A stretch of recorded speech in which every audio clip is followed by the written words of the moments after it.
What's up, everybody? Welcome back to I Want Entertainment. We are here with one of the members of the final three, Bennie. Bennie, we are going to rewind a little bit, but let me know how you're feeling right now. Crazy. that's one word description. Crazy. And amazing, and just about any other positive word and shocking all word I can think of in the book to make it this far. After I essentially said, like, when the lounge started, that okay, I'm good, I'm settled, and after I made it past in my previous orgs, I made it past. It was okay, cool. Like, I don't even care about them. I got something on my card. I made it further than I did in the other orgs. I'm good to settle. And then now I'm here in the top three. It's crazy. That's the only way I can describe it. Have you vocalized that to players in the game? Not necessarily. The only thing that I've said in the game really is that I am that I'm just, been just what have I been saying? All I've said I don't know. just, I read last night you told somebody you were not playing to win, and then that person went to the jury. How do you think that that is going to work against you if you do make it to the finals, especially because I saw you say it to Garrett. So let's say Garrett's in the jury right now saying, oh, Bennie's in the final three, but he told me he didn't want to win. He wasn't playing to win. How, like, any regrets? Like, how do you think it's going to play out if the jury all are looking for somebody who wants to win, who's playing to win? Is there a way that you can like mitigate that? well, at this point, I'm already here. Like at first it was just, and I was honest with that. Like I wasn't really planning. I was satisfied. I was ready to settle. Now that I'm here, it's lock-in time. It's go time. Like now I want to win.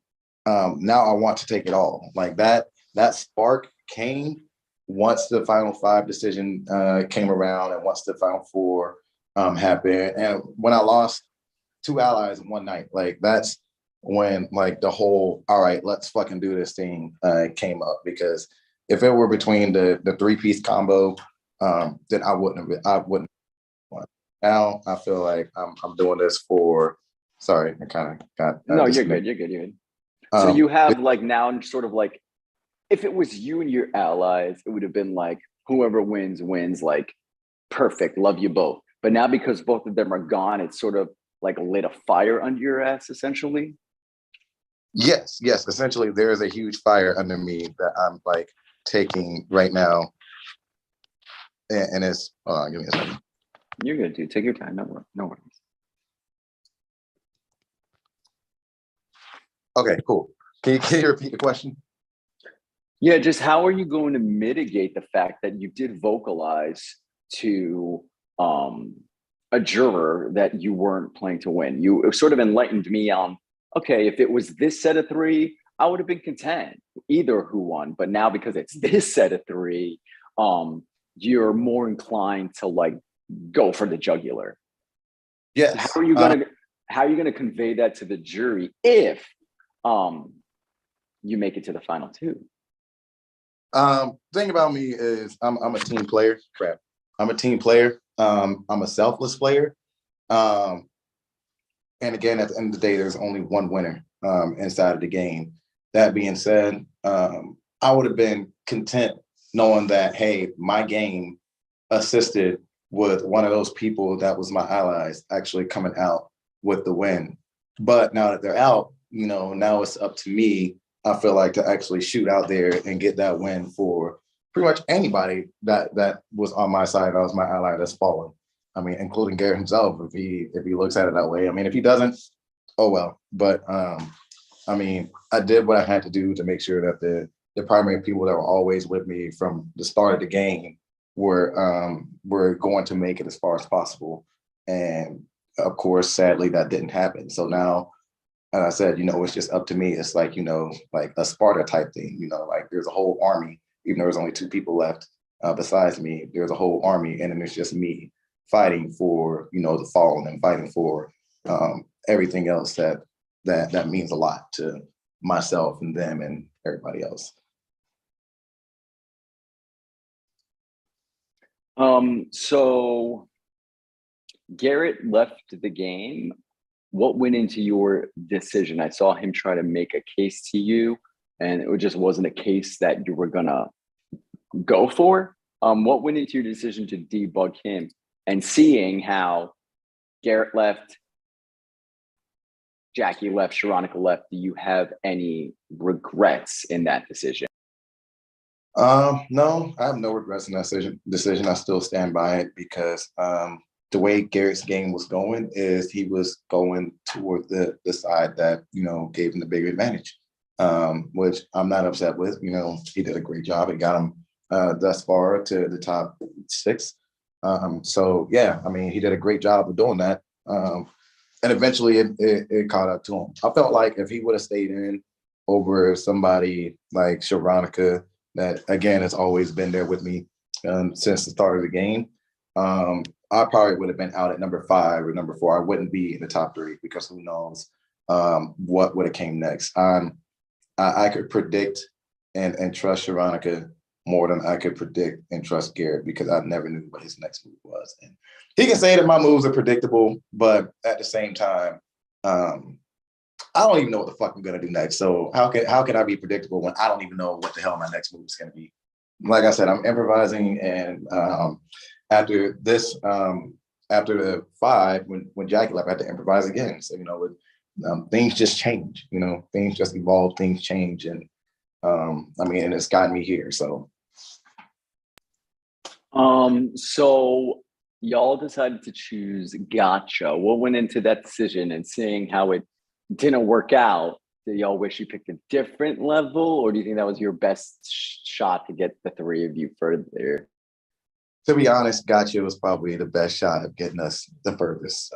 We laid out as many as we could. Racing was out of the question. Survival was out of the question. Retro was out.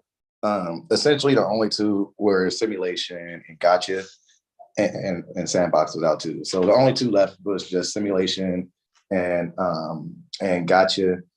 And most people don't like Gotcha because of how it plays, how the teams are put together, and like anybody can be a glitch, even though it's not supposed to be that way. And even if that's the case, it works to it would have worked better in our advantage if other people were to be glitch, even if one of us wasn't CPU. If one of us wasn't CPU and simulation, I feel like we would have been more screwed than the luck of the draw. So luck of the draw has always been bad. People had a bad name on Gotcha, and I still have this grudge against Gotcha. But Gotcha was the biggest thing that probably could have helped us go further in here as opposed to the others. If it would have went the way we planned, but unfortunately it didn't. When we lost CPU, and then when Sharona and Jackie ended up getting picked out of the machine. So yeah. So oh damn, I had a question about like 2 seconds ago. Let me think. Hold on. You good? Oh, so what went into your decision to nominate Sharona? I know Final Four it all came down to veto, but what went into your decision to put her up when, at least on paper, from my perspective, it seems like she was your closest ally? Yes. So the decision that came to that, and I might have fucked up on it. I probably should have put up Hannah and Sharona. But the biggest thing was to ensure that she wasn't backdoored. It was just to ensure that she knows that she's on the block and she can take herself off and have that sole decision of who to take out, which I was hoping that her or myself would win veto, and we could get her off of there. We could repair her as the glitch. But unfortunately, that didn't go the way we planned. But it would have been a lot better than her, feeling safe for the moment. And then, again, Papa wins. If the same results happen, Papa wins the corruptor challenge. He repairs himself, and then now Sharonica's on the block. She gets taken out. I'd rather have her guard up and ready as opposed to her feeling comfortable for the slightest moment and get taken. Mm-hmm. All right. Now, between Hannah and Papa, who is your biggest threat? Who needs to get 3rd place tomorrow night for you to win, or had the best chance of winning? That's a great question. I'm going to put it like this. People are probably going to look at me like, what the fuck is he thinking? I'll tell you what I'm thinking. The bigger threat to me in my case, would be Hannah. Socially better, probably better in comps, even though it doesn't really show that right now because of how much I've been winning, surprisingly. And I'm pretty sure she can talk a hell of a speech because I was not preparing to get a speech together, but I guess I got to start doing that now just in case. So all the blocks of having an advantage over me, Hannah would have over me in the final two. And no disrespect to Papa. Papa is still a hell of a comp player, and he has a hell of a story to drive home too if he were to make the final two with me. But that being said, I would go to final two with Hannah strictly because she is the bigger challenge, and I am myself a hardcore, go all in, do it all type person. So if I win this game, I want to win knowing that I won and not that I took the easy way out, quote unquote. So you want to go up against the best. And if you were to lose, you lose to the best. And if you win, that means you're the best. Right. So if I lose, it's like I lost knowing that, the better player, the better person won. And if I win, it's like, okay, I beat the best person. That's my mindset on it. And again, no disrespect to Papa, because he's a hell of a gamer as well. And of course, he's final three. So, he's done his thing to get here. But the bigger challenge in front of me on my plate would be Hannah. So she would be the one that I would want to sit next to in that purpose, just to say that, hey, I fucking beat the best out of us three. So I can officially crown myself as the best. All right, Benny. Anything else you want to get off your chest? Yes. I said this in the solo, but since you came, I will say that holy shit, man, I lost so much. I came so far. I really thought that it was game over for me. You weren't a week one glitch. You were a week two glitch, right? Yeah, you won the first CPU. I was a level 2 glitch in the Survivor. Yeah. I was a level 2 glitch. You went from CPU to glitch so you had the gamut of emotions at the start. Yes, I was going through it because there was the Survivor where I was a glitch, and then the Sandbox where I was a glitch. And I think those were back-to-back levels where I was a glitch, and I'm just like, I am not gonna make my way out of this. Like, how in the actual fuck am I gonna claw out of this? And I somehow dug my feet into the ground, said what I had to say, did what I had to do to make sure that I did not become a pre-juror, number one, or a pre-lounger, and number two, to make it further than I did before, because once I got taken out the other game I was in, I'm like, something about my game is making it to where I cannot make it out of the first fucking round where the jury starts. I got to change something. And that being said, I kind of switched some things up, and it got me to where I am. So, it's a wild ride. It's a crazy. I hope this is inspirational to brand new people, because again, this is game number 3 for me. And to jump so far from being started a jury to now top 3 and possibly shooting for a win. I hope that's a good inspiration for other people that are starting in orgs, brand new to the org community. Just don't quit. Explore some options. Look at different ways. If you think there's an issue, if you think there's a roadblock, if you think there's anything like that, just take a step back, breathe, look at your game, look at the pros and the cons, what you can keep and what you got to dump and get rid of, and then go from there.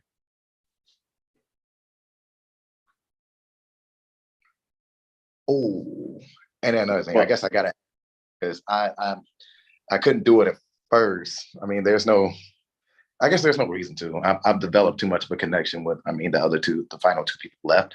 And I was like, now that Sharona's gone, I can be the pettiest person in the game, but there's no reason to at this point. So we way for well too late. If I get the chance, I might do it. But right now, it's just, we'll put that gun back in. Do you think keeping Petty Benny under wraps it helped you get here? Because had you gone the petty route like you wanted to, there's no saying that, I mean, you know what? From what it seems like, maybe Petty Benny is that thing that that got me, taken out so early in the jury phase. and keeping him under wraps. Where literally that was somebody that out petted me, but still she made it to top 4. So I mean, we can't really say that. But I do think that when Petty Benny does get loose, Petty Benny kind of like digs his own grave at the same time. And we've also learned that like someone like Benny in this org community, if you were petty or are petty, it can definitely be received much differently than a Sharonica being petty, right? So, oh yeah, yeah, she might be able to finesse and get away with it much differently or easier than you would. Unfair, but it might be sort of like a fact in the org community. Oh, like a big scary petty black guy, you know, like. You know what though? Like when I get petty, my shit is like it's boundaries. But I can tell you right now, Sharonica, she was petty. She was petty. Mm-hmm. Petty Benny is miles worse than that because there's no leash on it. Same, Benny. Honestly, for my entertainment, I'm kind of like feel like I have there's like this missed opportunity that I missed from you, just for my entertainment wise. But for your game wise, I think it did help you, the fact that you didn't have to come out the mouth like that, because I can only imagine when you say that, you know, there's no holds barred. I definitely can relate with that. Oh yes, it is one of those things where I'm just like no holds bars, no limits, no nothing. And on top of that, there was nobody to calm me down once I got that far. If anything, there were people. I was just gonna say, between like Sean and Ronnie, if you were being petty, they probably would have hyped you up to go to bring it to a 10.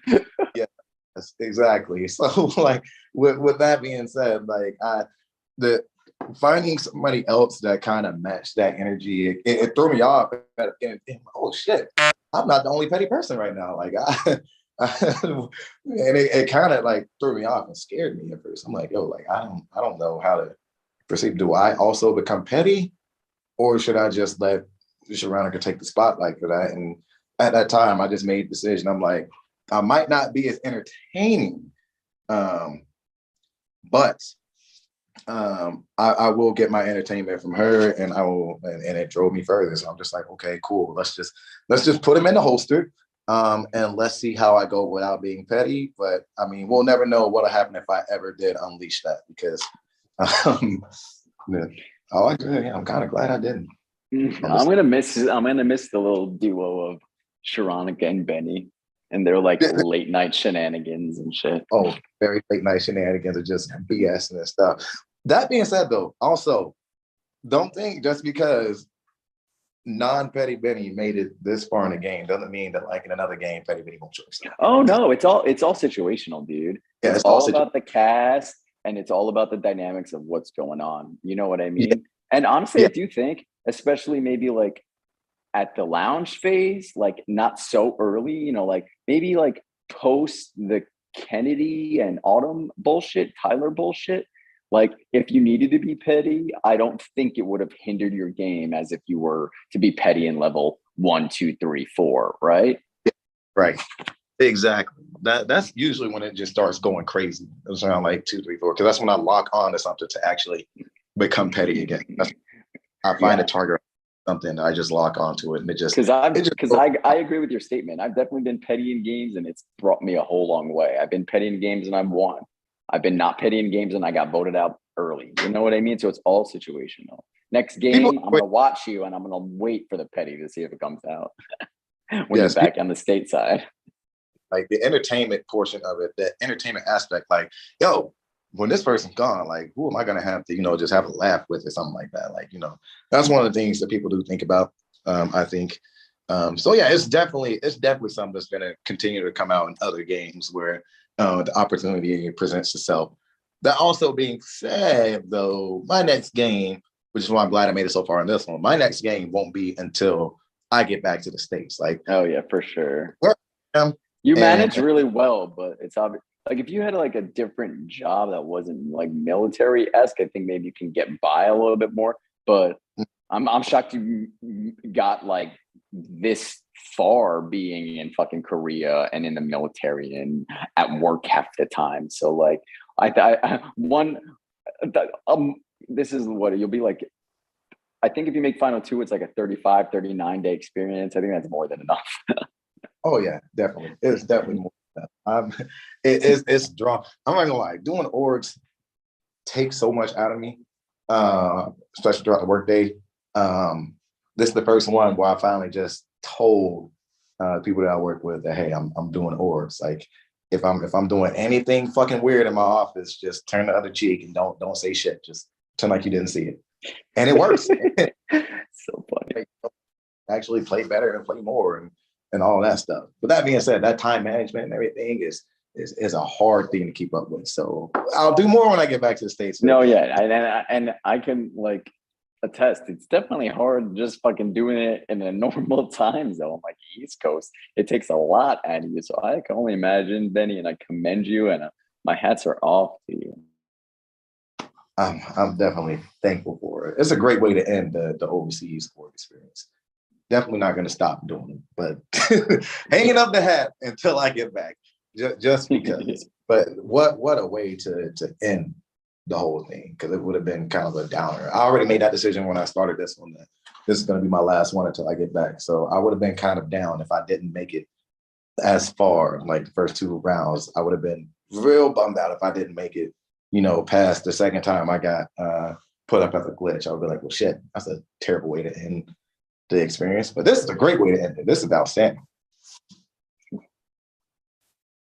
Benny, I wish you the best of luck. Tomorrow is do or die.